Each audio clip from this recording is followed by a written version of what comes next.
Bonjour à tous, c'est Manu de Frandroid et on est là aujourd'hui pour le 11e épisode de TechPaf. Aujourd'hui on va parler des smartphones qui sont trop chers et on en parlera tout de suite après le jingle.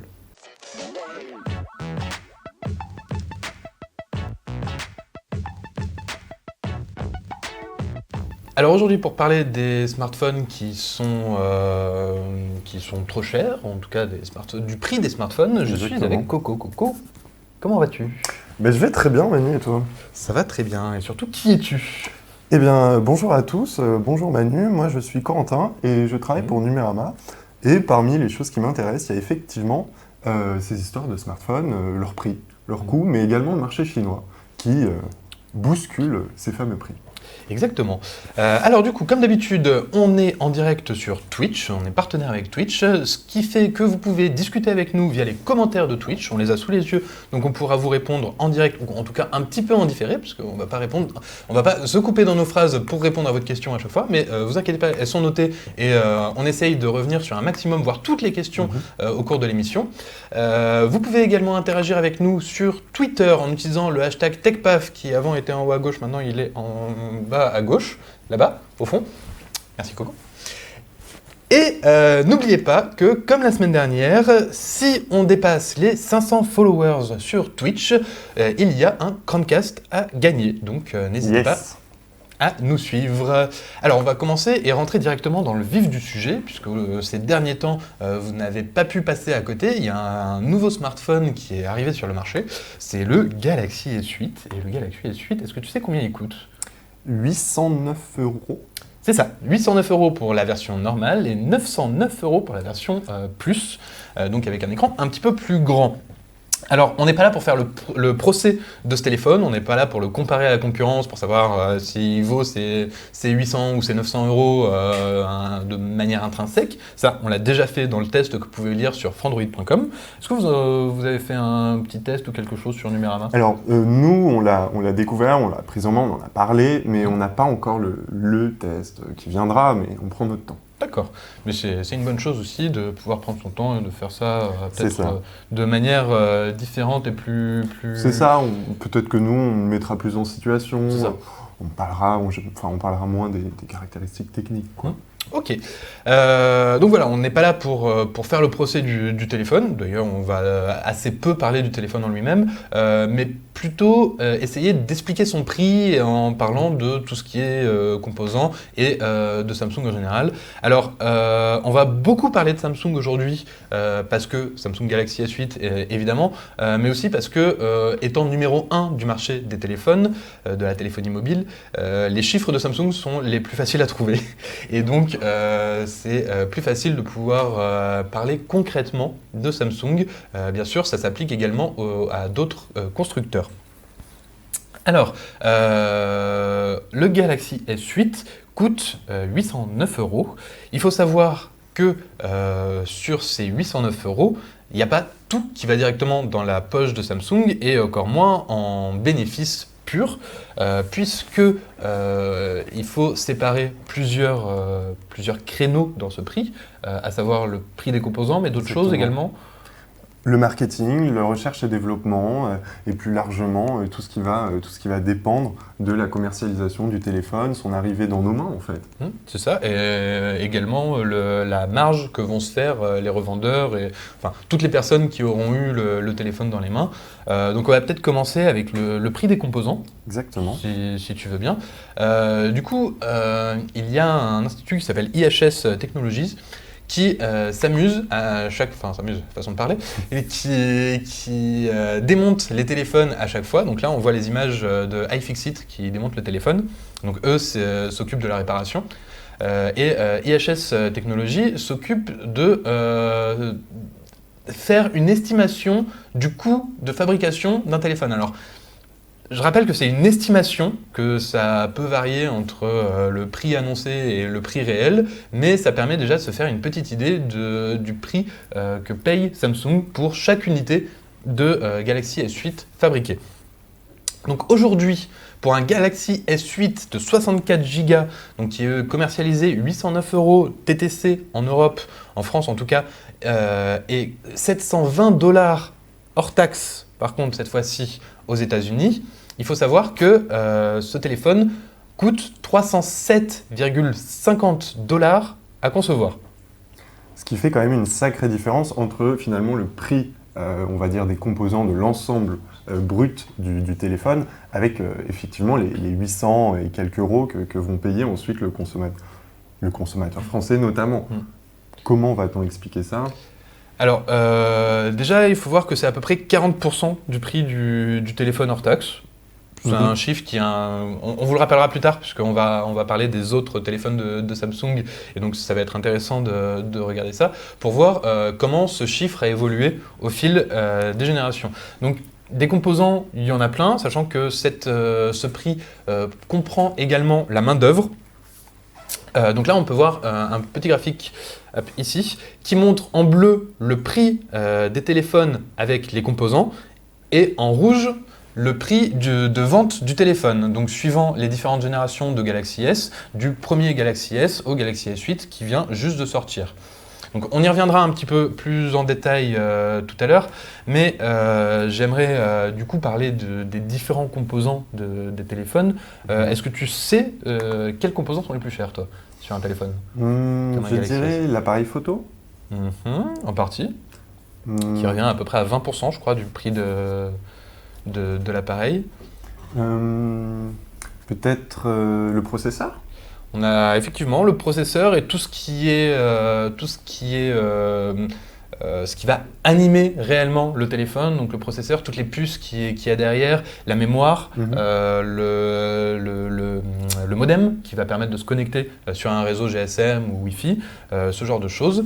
Et l'un des points les plus onéreux sur un téléphone, c'est également son écran, qui compte également pour plus de 20% du prix du téléphone. Donc là, on a les trois composants qui sont les plus chers sur un téléphone.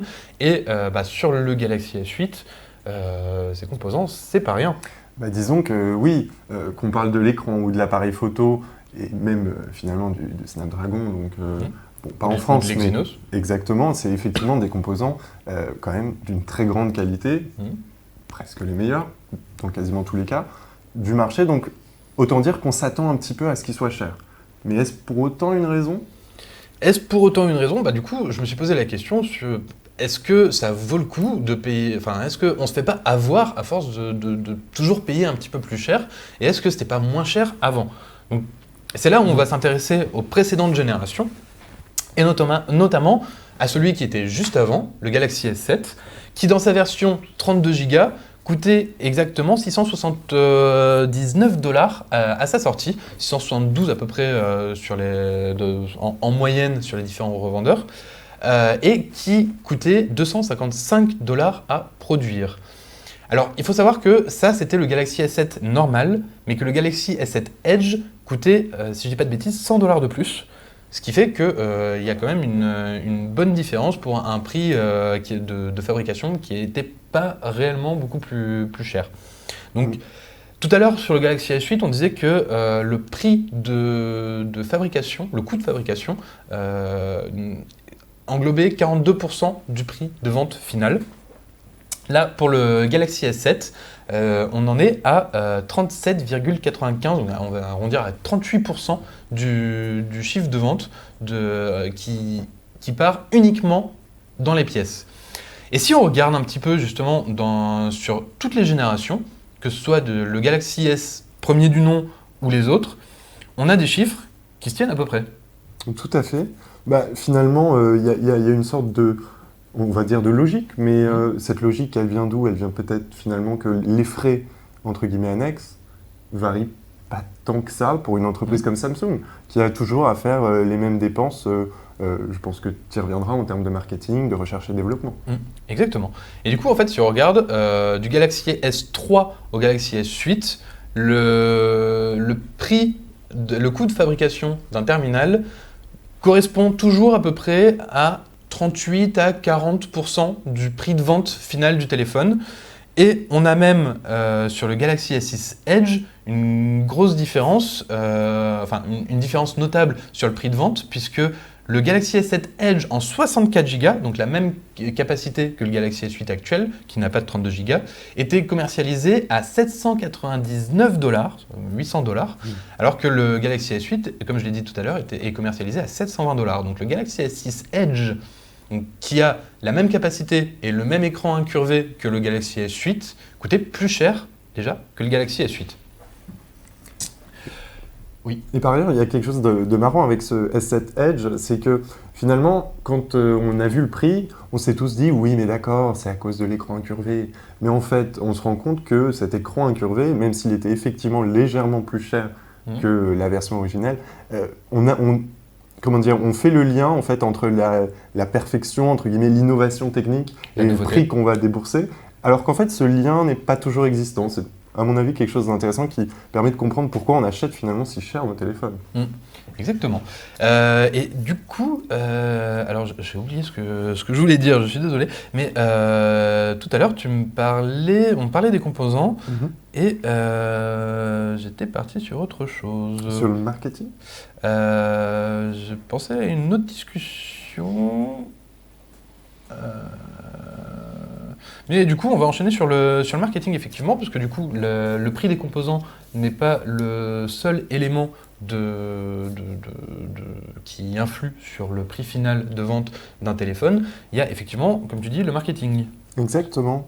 Je pense que notamment sur les gammes comme les Galaxy S, donc on va dire les gammes flagship des très grands constructeurs, Samsung en particulier, qui est quand même particulièrement, qui dépense énormément, on va le dire. Oui. En fait, c'est vrai que ce flagship, ce côté haut de gamme, on paye également sa commercialisation, sa reconnaissance dans le marché, et évidemment les énormes happenings qui peuvent se produire. Je pense qu'on peut citer par exemple le Super Bowl pour le Samsung Galaxy S7 Edge.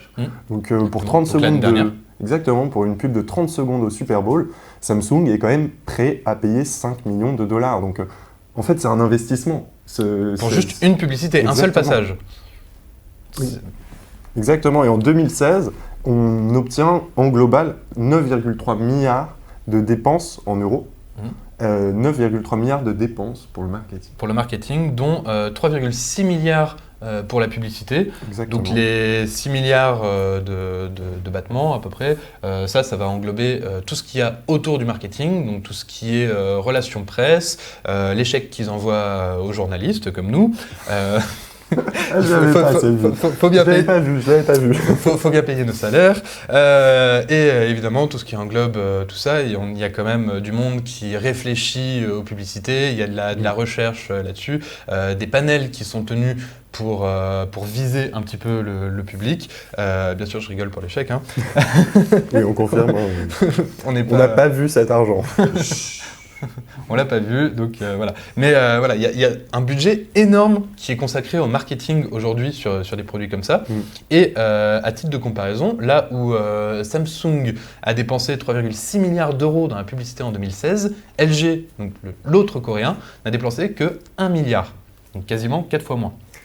C'est radical, mais il faut dire aussi que c'est finalement, c'est pour ça que le Galaxy S est là. Aussi. C'est pour être cette fer de lance incroyable qui est là pour battre l'iPhone, qui pour le coup, Apple, vous le savez certainement, dépense et aussi beaucoup en marketing. Oui, il dépense énormément. Il dépense un petit peu moins que Samsung quand même, même si la tendance va... Alors sur ces dernières années, je ne sais plus, mais en 2014, si je ne dis pas de bêtises, là où 2015 je crois, Samsung s'est aperçu que son budget marketing était un petit peu trop élevé et a commencé à le réduire un petit peu, de peur aussi de marteler un petit peu trop les esprits et d'avoir peur que quand on voit quelque chose partout, arrive le moment où on n'en veut plus. Inversement, Apple remontait son budget à ce moment-là. C'est assez marrant de voir les deux géants essayer de s'équilibrer l'un l'autre et de se tirer la bourre pour savoir qui va dépenser le plus, mais pas trop quand même, parce que sinon on commence à devenir un petit peu le méchant. Il faut rester innovant, il faut rester quand même un peu... finalement, être un challenger, c'est pas mauvais pour Samsung, quoi. Non. Parce que ça lui donne effectivement ce truc, finalement c'est lui qui a le plus à gagner dans cette guerre, quoi. Tout à fait. Et d'ailleurs, de l'innovation, chez Samsung, il y en a. Il y en a beaucoup. Pas qu'un peu. On a pu le voir déjà avec les écrans incurvés qu'ils ont apportés avec la gamme Galaxy Note Edge, enfin avec le Galaxy Note Edge à l'époque, qui a ensuite été porté sur le Galaxy S6 Edge, puis toutes les versions suivantes. Mais on a vu également le nouveau design borderless, même si c'est pas eux qui l'ont inventé, ils participent à sa démocratisation avec le Galaxy S8. Il y a énormément de travail qui est fait sur la recherche et encore une fois, même si ce n'est pas eux qui ont inventé l'écran borderless, ils ont quand même investi beaucoup pour pouvoir le sortir en 2017 de façon correcte. Pour que ce soit un minimum ergonomique, et, en tout cas ça l'est plus que le Mi Mix en l'occurrence, je vous renvoie aux émissions précédentes sur le borderless, mais voilà, il y a énormément de recherche qui est faite et ça c'est toute la partie recherche et développement. Exactement. Est-ce que tu peux nous en parler un petit peu? Tout à fait, mais en fait, là, c'est un peu magique, j'ai envie de dire, c'est la partie un peu la plus magique de la conception du smartphone, la recherche et le développement. Voilà, les marques, elles sont obligées de financer des projets qui font rêver, qui ne verront peut-être jamais le jour, et qui, de fait, c'est une prise de risque constante quand vous financez. Par exemple, je ne sais pas, quand quelqu'un a dû débarquer chez Samsung en disant « Voilà, moi, l'écran, il n'aura pas de bord, donnez-moi un tel, et avec mon équipe, on va arriver à faire quelque chose. » Voilà, si Samsung risque, il faut qu'ils sortent de leur poche une certaine somme qui finalement, est-ce que ça vaut le coup? Ça, c'est un peu du flair, quoi. Et c'est ça la magie du smartphone. Et dans la recherche et le développement, l'argent que vous investissez doit être conséquent si vous voulez garder cette espèce de figure de proue. Et ce qu'on observe, c'est que chez Samsung, on a quelque chose qui ne baisse jamais en dessous de 10 milliards d'euros par an. En 2013, on est à 10 milliards pile. En 2014, 13. En 2015, 12, légère baisse. Et en 2016, 11. Donc là, on revient à un niveau de 2013. Est-ce que l'innovation a radicalement changé parce que le budget a changé? Difficile à dire. Difficile à dire, mais en tout cas, 10 milliards d'euros, on est quand même sur une somme qui est au-dessus, légèrement, mais au-dessus du budget marketing. Surtout que c'est assez difficile de savoir réellement ce que contient ce budget, sachant qu'il y a une partie des innovations qui sont recherchées et développées et qu'on retrouve dans nos téléphones, mais il y en a aussi énormément qui sont abandonnés entre-temps, ou alors qui ne verront le jour qu'en 2018, 2019, voire largement après. Et là, je pense notamment aux écrans pliables, le fameux Galaxy X dont on entend parler depuis plusieurs années. La première fois qu'on a entendu parler de ce smartphone pliable, c'était en 2012 au CES avec le Samsung. Décidément, je le sors à toutes les émissions, celle-là. Faut vraiment c'est l'anecdote. Mais c'est l'anecdote. Voilà, 2012, le CES. Cet écran pliable, cette publicité qui nous a fait rêver et qui n'est toujours pas disponible dans le commerce, donc on se doute que Samsung travaille pour l'améliorer, et tout ça, ça a un coût, parce que c'est des chercheurs qu'il faut payer tous les mois, ça fait partie de ce budget, et ça expliquera aussi, en partie, le prix certainement très très très élevé du Galaxy X, le jour où il sortira. Moi, à mon avis, il y aura 4 chiffres. Ah oui, quand même. Oui. Oui, en même temps, on est à 809. Hein. On est à 809, donc on n'est pas loin. Pas si loin des 4 chiffres, en effet. Et peut-être qu'on peut dire ça comme ça, mais je pense qu'il y a quelqu'un qui en ce moment dépense énormément en R&D. Je pense que c'est Apple qui tente, et vous le savez certainement, à tout prix d'intégrer le fameux capteur d'empreinte par onde. Sous l'écran. Exactement, chose que n'a pas réussi à faire Samsung, malgré les dépenses de Samsung dans ce domaine. Apple serait, selon les analystes, en train de sortir les gros carnets de chèques pour arriver avec un iPhone 8. Avec ce que Samsung n'a pas, finalement la seule chose que Samsung n'a pas encore. C'est la grande bataille sur la fin de 2017.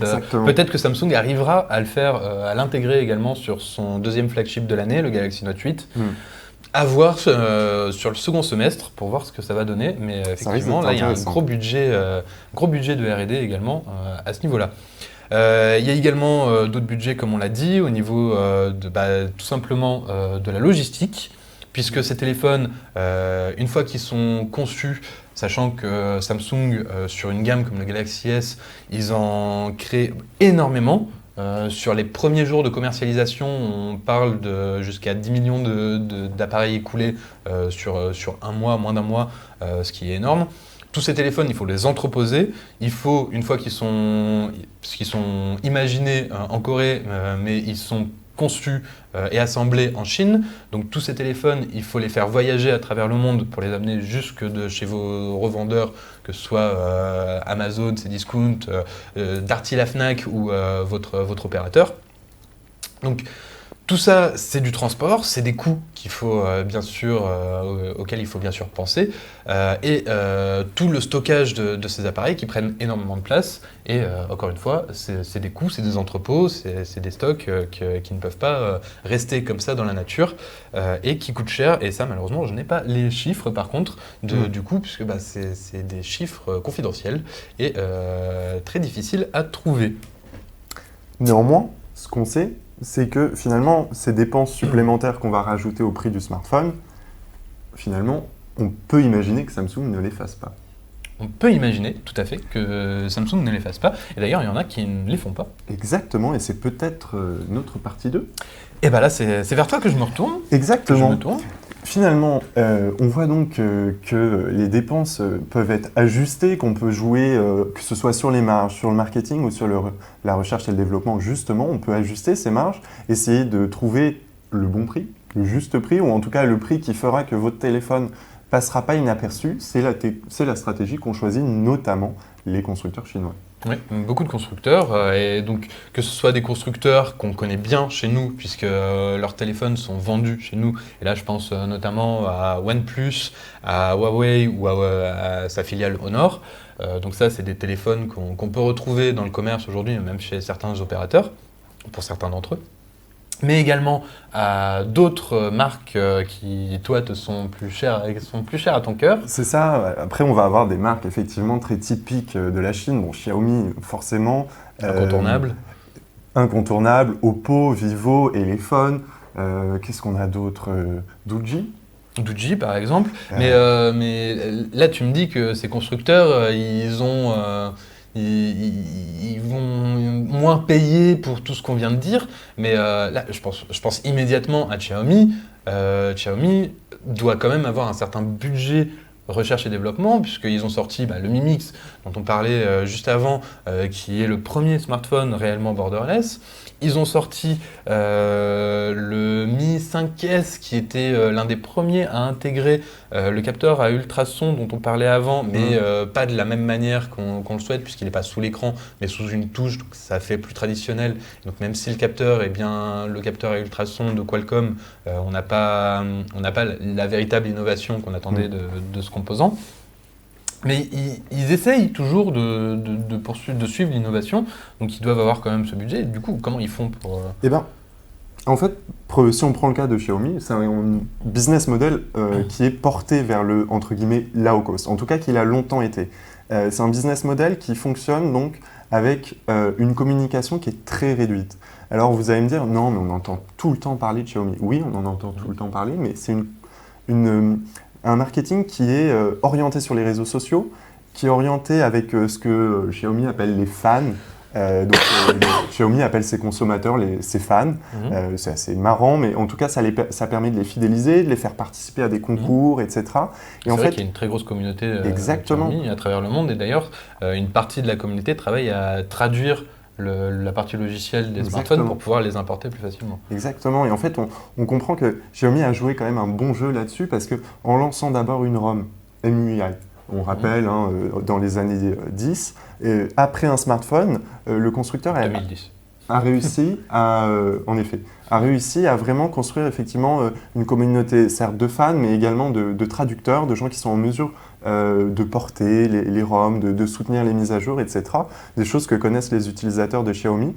Et toute cette espèce de communauté va permettre en fait aux géants, jusqu'à très récemment, de vendre tout simplement énormément de téléphones en Chine sans jamais faire de pub. Ce qui est quand même assez exceptionnel, et même en Chine où la publicité a quand même une place très importante, que ce soit dans le périphérique urbain ou sur Internet.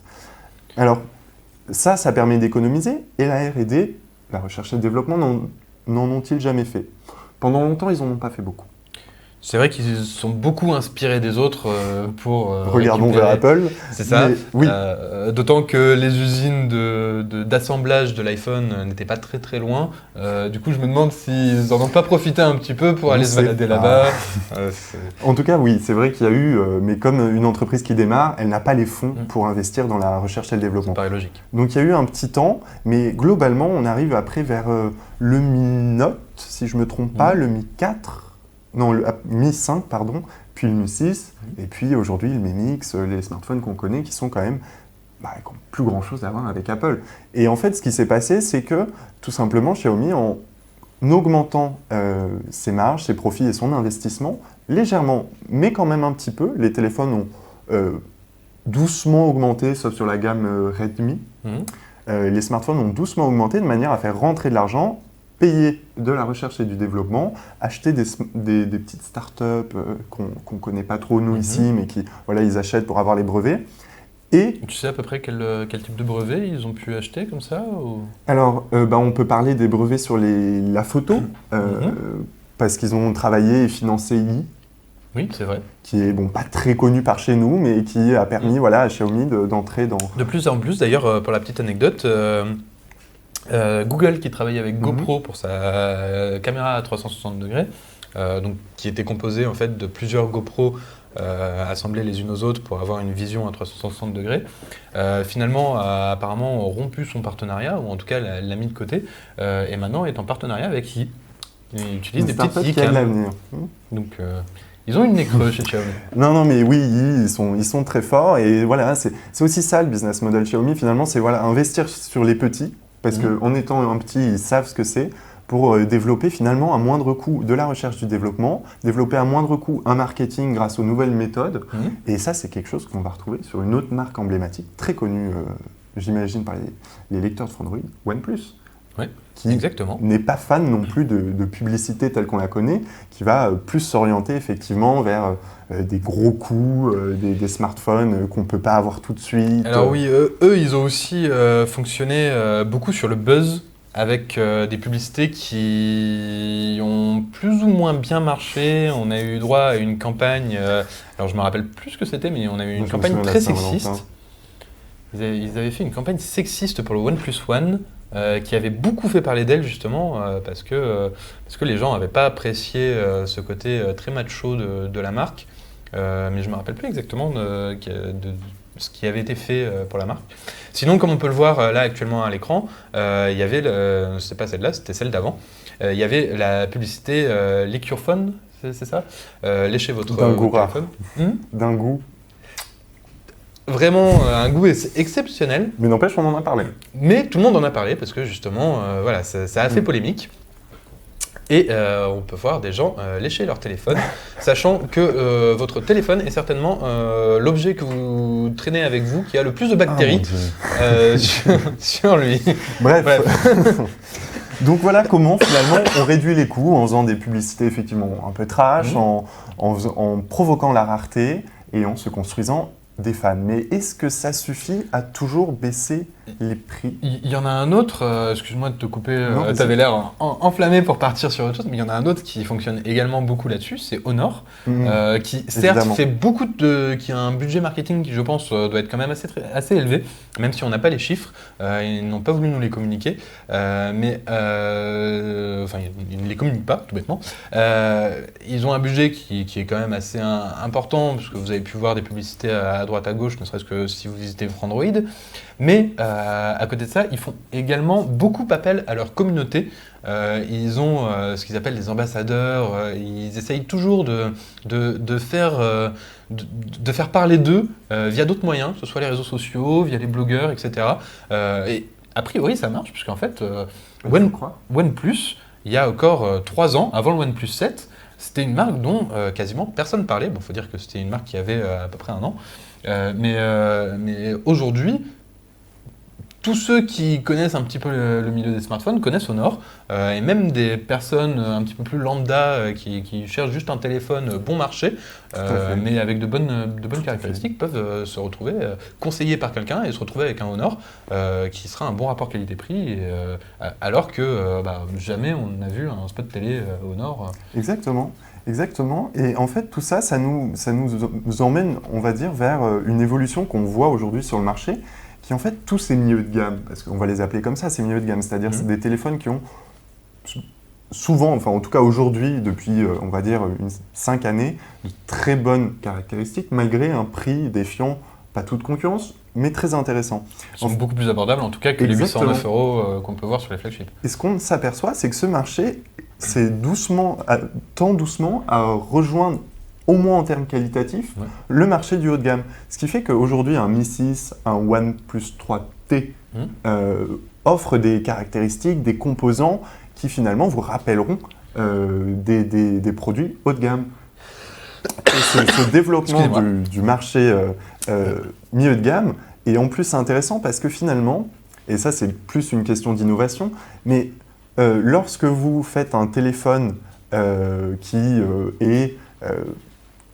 doit ne pas être cher, eh ben, vous partez avec, au départ, en général, la version précédente, elle est quand même... Voilà, si on parle des téléphones qui sont apparus en 2013 à un prix raisonnable, les versions n'étaient pas folles. On pouvait améliorer l'écran, on pouvait améliorer l'appareil photo. Donc la marge de progression qu'ont les smartphones milieu de gamme est bien plus grande que celle des hauts de gamme. Donc par exemple, on le voit avec le Galaxy S7 et S8, sur l'appareil photo, finalement on ne peut pas faire grand-chose parce qu'on est quand même très très bon, quoi. C'est ça. Même si c'est pas forcément le meilleur appareil du marché, finalement Samsung a fait le choix de garder un appareil photo assez proche entre le S7 et le S8, puisque de toute façon le S7 était déjà très bien noté et était suffisant à la majorité des utilisateurs. Donc pourquoi aller encore plus loin et pourquoi payer encore plus cher pour avoir quelque chose de... En fait, est-ce qu'on n'arriverait pas à un cap au niveau des flagships, un cap où il va bientôt falloir se renouveler totalement. Là, on regarde encore du côté des smartphones pliables, essayer de vraiment créer une véritable différence. Parce que là, aujourd'hui, on arrive à un moment où justement ces milieux de gamme dont tu parlais sont suffisants pour la majorité des utilisateurs. Exactement. Ceux qui vont aller dépenser pour un flagship sont finalement de moins en moins nombreux par rapport à ceux qui préfèrent, en tout cas en France, surtout en France où le marché tend de plus en plus, grâce ou à cause de Free, à se déplacer vers les smartphones vendus nus. Donc les gens n'ont pas forcément envie de payer très très cher, puisque contrairement aux États-Unis où quasiment tous les smartphones se vendent avec un contrat de 2 ans et donc le téléphone revient à 150-200$, ce qui est un prix tout à fait abordable. Nous, on est un petit peu plus réticents, donc on va plus se diriger justement vers des téléphones qui vont être autour de 400-500 pour ceux qui veulent vraiment quelque chose de très bien. Mais à contrario, justement, comme tu le disais, ces milieux de gamme qui ont encore de la marge au niveau de la qualité ont également de la marge au niveau du prix. Et ça, on le voit aussi de plus en plus sur ces téléphones. Je pense notamment à OnePlus et Honor. On l'a vu avec le OnePlus 3 qui était à 400, le OnePlus 3T qui est à 450. Si je dis pas de bêtises, le OnePlus 2 était à 350 ou 379, quelque chose comme ça. Enfin, il était un peu moins cher encore.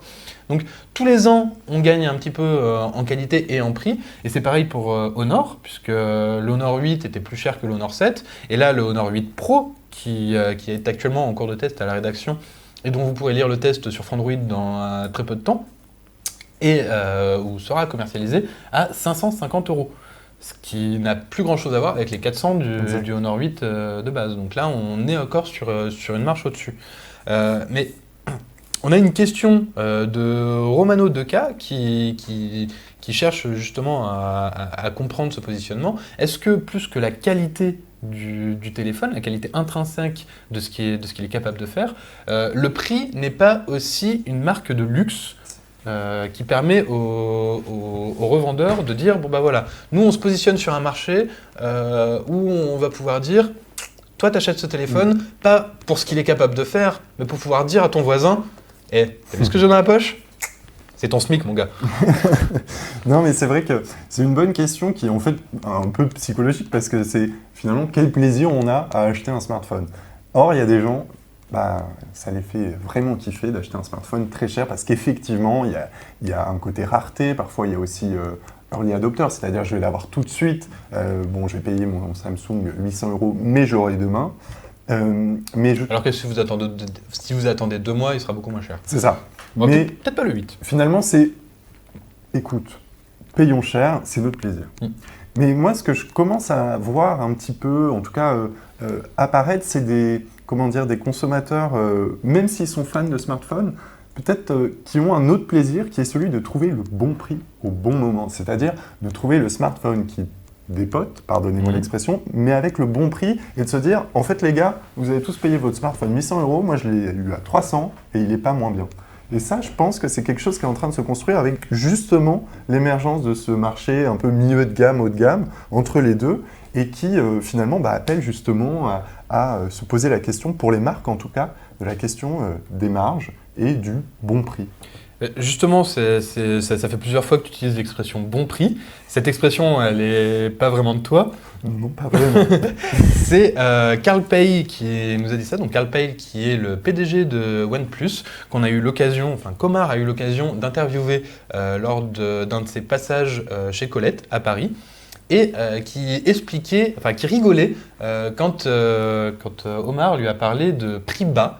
Et il a répondu, non, nous on ne fait pas de prix bas. On fait un prix juste, ou en tout cas le bon prix. Il ne cherche pas forcément à faire le téléphone le moins cher possible, mais à faire le téléphone avec un prix qui correspond réellement au prix du produit, avec des marges qui sont... certes, il faut qu'il fasse des marges, parce qu'il faut qu'il réinvestisse derrière pour pouvoir sortir le prochain téléphone, mais qui vont être moindres par rapport à ce que propose Samsung ou Apple.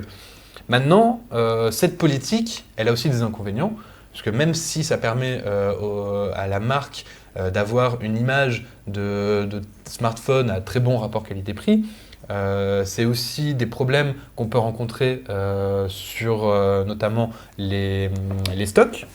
Exactement. Puisque OnePlus est obligé de fonctionner en flux tendu. Tout à l'heure, on parlait de stockage des smartphones. Là où Samsung peut se permettre de stocker des millions et des millions de smartphones, chez OnePlus, comme les marges sont réduites, ils essayent de faire partir les téléphones directement des usines chez le consommateur. Il n'y a pas besoin de le stocker quelque part. Et du coup, quand ils savent qu'ils vont avoir 100 téléphones à fabriquer et qu'ils ont le choix entre en fabriquer 90 ou 110 sur leur planche de livraison, dans leur usine, ils vont préférer en fabriquer 90 et envoyer les 90 à ce prix-là, plutôt que d'en fabriquer 110, de vendre les 100 et d'avoir leurs 10 unités supplémentaires qui va leur rester sur les bras, qu'ils ne pourront pas stocker, du coup ça va leur coûter plus cher, et qu'en plus ils seront peut-être obligés de brader pour les revendre derrière, ce qui risque de fâcher les early adopters qui l'auront acheté au prix fort et qui seront déçus de voir leur téléphone justement 2 mois plus tard beaucoup moins cher. Exactement. Et puis, il y a effectivement le coût du stockage où des marques OnePlus, mais Xiaomi fait pareil en Chine, où on va dire de l'usine jusqu'au consommateur, on réduit le maximum possible les étapes de manière à gagner de l'argent. Mais effectivement, cette réduction des étapes est intéressante financièrement. Au quotidien, elle peut poser des problèmes. Et notamment, il y a une étape qui peut poser des problèmes, c'est celle de la certification, qui se paye. Par exemple, si Xiaomi ne fait pas certifier ses téléphones dans le monde entier, c'est peut-être pas pour rien, parce que finalement, exporter aux États-Unis ou en Europe, ça demande énormément d'investissement, notamment pour faire certifier les brevets, faire certifier les produits, de manière à ce qu'ils n'explosent pas. Voilà, ce genre de dépenses. Ou faire certifier, tout bêtement, avoir la certification Google Play, que les téléphones Xiaomi n'ont pas de base. Alors, quand vous l'achetez, vous pouvez avoir le Google Play Store sur votre téléphone, parce que le revendeur, justement, l'a installé lui-même. Mais les téléphones Xiaomi de base ne l'ont pas, puisque c'est des discussions à avoir avec Google. Google impose certaines normes pour avoir accès au Google Play Store, au Google Play Services et à tous les services Google. Et Xiaomi n'a pas voulu entrer dans ces discussions volontairement. Et puis enfin, puisqu'on est en France, les taxes. Les taxes, évidemment. Donc, nous, c'est 20%. Exactement. Donc ça, c'est pas rien. Et les importateurs, quand ils font venir un téléphone de Chine, bah, ils en profitent, ils se prennent leurs taxes à eux. On en parlait tout à l'heure. Oui. Plus il y a un intermédiaire et plus le prix va augmenter, puisque forcément, chaque intermédiaire va se servir un petit peu. Notamment, l'un des exemples les plus frappants, je crois que c'est le Mimix, justement. Mhm. Est-ce que tu connais à peu près les prix? Alors, si je me souviens bien, on est en dessous des 600 € à la sortie. On est en dessous des 500 Ah oui. à la sortie. C'est 470, 500. Ok. Ça dépend. En 32 Go, je crois que c'est un petit peu en dessous de 500. Mhm. Et en 64 Go, 128 Go, c'est un peu au-dessus de 500. Donc ça, c'est le prix en conversion brute de la monnaie chinoise quand on l'achète directement en Chine. Par contre, quand on le fait importer, entre les taxes et ce qu'on peut avoir, enfin plus la prime de l'importateur, les prix du coup, ils vont jusqu'à 600, 700 € facilement. Exactement, avec effectivement. Mais c'est le marché qui veut ça, hein. L'importateur, en général, ils ne sont pas très nombreux. La guerre des prix ne fait pas tellement rage, ou en tout cas, elle ne fait pas assez rage pour qu'il y en ait un qui vraiment baisse ses prix. Donc aujourd'hui, quand on importe, puisque c'est le terme, un téléphone de Chine, en général, effectivement, on va payer un prix qui est quand même... Finalement, on va le payer, ce stockage, cet SAV, etc., qu'on aurait payé chez LG, Samsung et compagnie, on va le payer à l'importateur. Or, je ne sais pas si on est toujours gagnant. Alors, je ne sais pas si on est toujours gagnant, surtout qu'en fait, il n'y a pas que ça qu'on paye, mais il y a aussi un service. Tout à l'heure, tu parlais de téléphone qui explose. Quand votre téléphone explose, si c'est pas de votre faute, évidemment, si vous l'avez pas mis dans le micro-ondes, vous êtes en droit de réclamer un SAV. Exactement. SAV qui marche plus ou moins bien. Alors chez Samsung, certains ont eu des petits problèmes, il a fallu râler un petit peu, mais Samsung a quand même dépensé plusieurs milliards pour pouvoir rappeler tous ces Galaxy Note 7 qui ont explosé, les faire remplacer par des Galaxy S7. Alors, on est plus ou moins gagnant dans l'histoire, mais Samsung a quand même réagi plus ou moins rapidement. Ils ont quand même essayé de pallier le problème. Pareil pour tout ce qui est problème aujourd'hui sur le S8. Je pense notamment à des problèmes de charge, à des problèmes d'écran rouge, où Samsung travaille rapidement pour corriger les problèmes d'écran rouge via une mise à jour logicielle, même si le problème est matériel, qui échange les smartphones défectueux. Donc il y a quand même un service après-vente. On est content ou on n'en est pas content. Certains peuvent avoir des petits problèmes. Un SAV n'est jamais parfait, mais ils sont quand même assez réactifs. Et c'est le cas aussi, Apple, je pense qu'on ne peut pas critiquer le SAV d'Apple, qui est quand même qui est très bon. C'est certainement le meilleur au monde. Difficile de faire mieux en même temps. Voilà, pour les smartphones, où on ramène son téléphone directement. Et on en a un nouveau. Et on en a un nouveau. Voilà, Exactement. Donc ça, c'est le genre de service qu'on peut avoir avec des marques comme ça. On notera que justement, sur des marques comme OnePlus ou Honor, alors maintenant ça s'est amélioré. OnePlus. En tout cas chez Honor.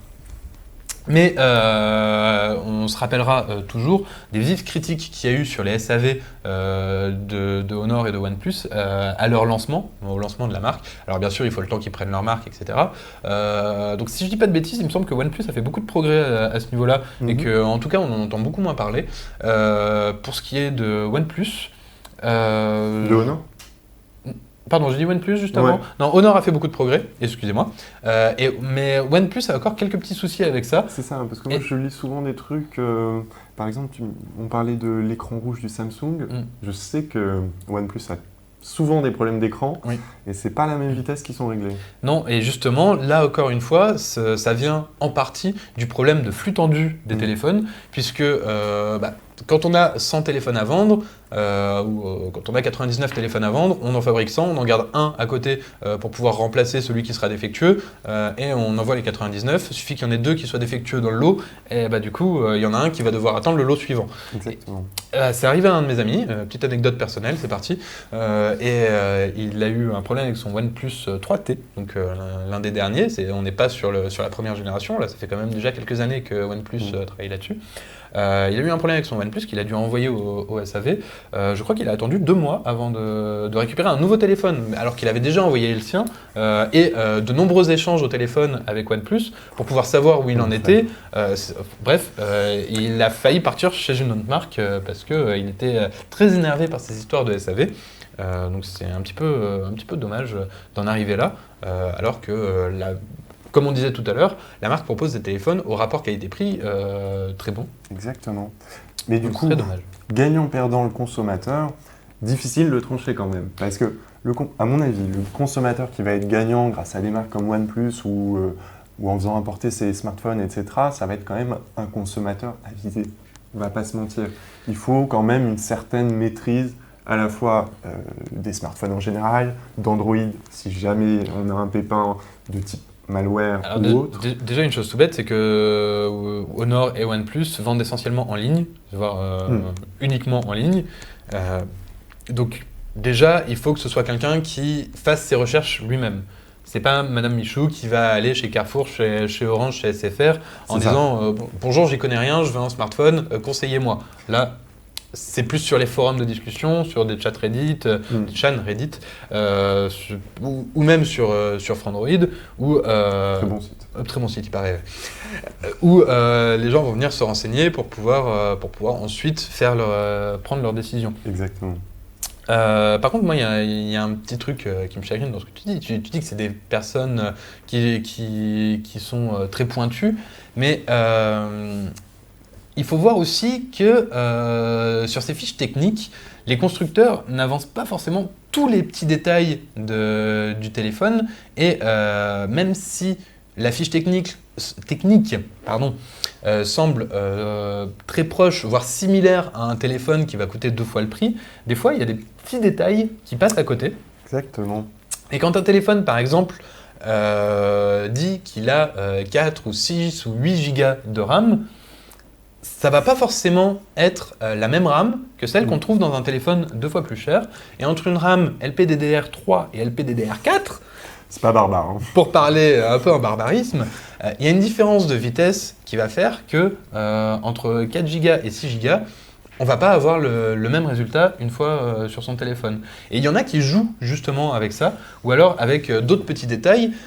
Donc là, pour la mémoire, je pensais un petit peu justement à Huawei qui a eu un petit problème récemment avec son P10, puisque ils avaient annoncé 4 Go sur le P10, 6 Go sur le P10 Plus, et les premiers qui ont démonté le téléphone se sont aperçus que c'était de la mémoire LPDDR4, et la mémoire interne était de l'UFS, donc un standard très rapide, l'UFS 2.1. Sauf que plus récemment, en redémontant d'autres unités, certains se sont aperçus que les nouveaux smartphones étaient en LPDDR3 et en EMMC, j'ai réussi à le dire. C'est pas des drogues. C'est pas des drogues, mais des types de mémoire finalement moins rapides, ce qui fait que le téléphone acheté aujourd'hui était moins bon que celui acheté avant. Donc, vous pouvez retrouver tout l'article sur frandroid.com où on explique un petit peu mieux, parce que c'est vrai que c'est un peu difficile de rendre ça concis et clair à l'oral en quelques minutes. Mais voilà, pour vous faire une idée, des fois on ne voit pas tout sur la fiche technique, et ce genre de petits détails peut expliquer la différence de prix qu'il y a entre un téléphone à 500 ou un téléphone à 800, ou en tout cas une partie, puisque bien sûr, comme on l'a dit, il y a une partie de marge et il y a énormément de facteurs qui rentrent en jeu. Mais c'est vrai que si on avait, on les a pas, mais si on avait les chiffres du coût de ce type de smartphone, il serait évidemment plus réduit que ceux d'un Samsung Galaxy S8, quoi qu'il arrive. Voilà. Du coup, est-ce que les smartphones d'aujourd'hui sont réellement chers ? Trop cher. Trop cher. Bah, pas tant que ça, parce que, bon, après c'est une réflexion qui appartient à chacun, mais dans le fond, notre smartphone, il remplace quand même pas mal de choses aujourd'hui. Parce que si on devait compter tous les appareils qu'on n'a pas achetés depuis qu'on a nos smartphones... Surtout que mine de rien, la qualité augmente. Et en plus de ça, la qualité augmente. De fait, on n'a plus envie d'acheter d'appareils photo. Enfin, en tout cas, je parle pour un peu monsieur et madame tout le monde. On n'a plus forcément envie d'acheter une tablette. Par ailleurs, plus personne ne le fait. Voilà, aujourd'hui, le smartphone a pris une telle place dans notre vie que finalement, la question de son prix dépend beaucoup de chacun d'entre nous. Si pour vous, le smartphone, c'est quand même central au point que vous ayez envie d'avoir le meilleur, et moi, ça me paraît pas absurde d'économiser un peu pour avoir ce qui vous fait plaisir. Non, d'autant que, comme tu le dis, ça remplace beaucoup d'appareils du quotidien. Moi, dans mon cas, en tout cas, je sais que j'aimais beaucoup la photo et que je ne sors quasiment plus mon réflexe parce que, d'une part, j'ai la flemme de trimballer un gros appareil et que maintenant, mon téléphone fait de très belles photos qui ne sont pas au niveau de mon réflexe, certes, mais qui me satisfont, en tout cas, au quotidien. Donc, je vais moins avoir tendance à sortir mon appareil photo. Il y a plein de petits détails comme ça qui font que on peut pas dire que les téléphones d'aujourd'hui, même à 800 €, sont trop chers. Déjà, comme on l'a vu, il y a une certaine inflation du coût de la vie. De toute façon, ça, vous le savez très bien. Même si les salaires ne suivent pas forcément aussi rapidement, il y a une inflation du prix des choses. Et on l'a vu tout à l'heure avec l'historique du Galaxy S, qui... En tout cas, sur 3 générations, depuis le Galaxy S6, S6 Edge, S7 Edge et S8, n'a pas trop évolué et qui reste quand même dans un mouchoir de poche, en termes de pourcentage en tout cas, du prix de fabrication, depuis le Galaxy S. Exactement. Finalement, ce Galaxy S qui est un peu une sorte voilà, c'est un peu fer de lance, donc on peut regarder ses prix, il nous dit quelque chose du marché, et il nous dit quand même que oui, les prix ont augmenté depuis sa toute première sortie. Oui. Mais depuis quelques années, on commence à arriver vers quand même une sorte de petite pente douce, ça ne monte plus trop. On verra avec, je pense que l'iPhone 8 édition, alors on ne sait pas s'il s'appellera comme ça, mais en tout cas l'iPhone Deluxe. Donc pour rappel, cette année, on devrait, selon les rumeurs en tout cas, avoir 3 iPhones, le 7S et le 7S Plus qui vont succéder au 7 et 7 Plus que l'on connaît actuellement et qui sont sortis l'année dernière, et un iPhone un petit peu spécial pour les 10 ans de l'iPhone, puisque le premier iPhone est sorti en 2007, donc ce fameux X ou édition qui lui va être très particulier. Exactement, on ne sait pas comment il s'appellera, on sait qu'il regarde, pour le design en tout cas et pour l'idée derrière, beaucoup vers le S8. Mais si cet iPhone, et Apple a un rôle si important sur le marché que c'est possible, si cet iPhone est très cher, on parle de 4 chiffres, je pense qu'il y aura, on pourra parler peut-être d'un plus haut de gamme. Voilà, je pense qu'il peut... un flagship Apple, plus. Exactement, Apple pourra imposer une nouvelle tarification qui, pour le coup, s'adressera vraiment aux vrais. Mais ceux qui ont vraiment le temps de... Enfin bref. Après, à force d'utiliser les mêmes technologies, en tout cas, puisque cet iPhone 8 qui pourrait éventuellement ressortir, faire remonter le plus haut de gamme, à force de sortir des appareils de cette gamme-là, est-ce qu'on ne va pas justement avoir les milieux de gamme qui vont essayer de les rattraper petit à petit et retirer les prix un peu vers le bas? Ça, on le verra à l'avenir. La loi du marché. C'est la loi du marché. Je pense qu'on a fait le tour et on n'a pas eu énormément de questions cette semaine, donc je pense qu'on va s'arrêter là. Eh ben oui. Si tu n'as pas rien d'autre à rajouter. Non, ça va. Alors on se retrouve dans 2 semaines pour une nouvelle émission de TechPaf et moi je vous dis à bientôt. À bientôt. À bientôt Coco.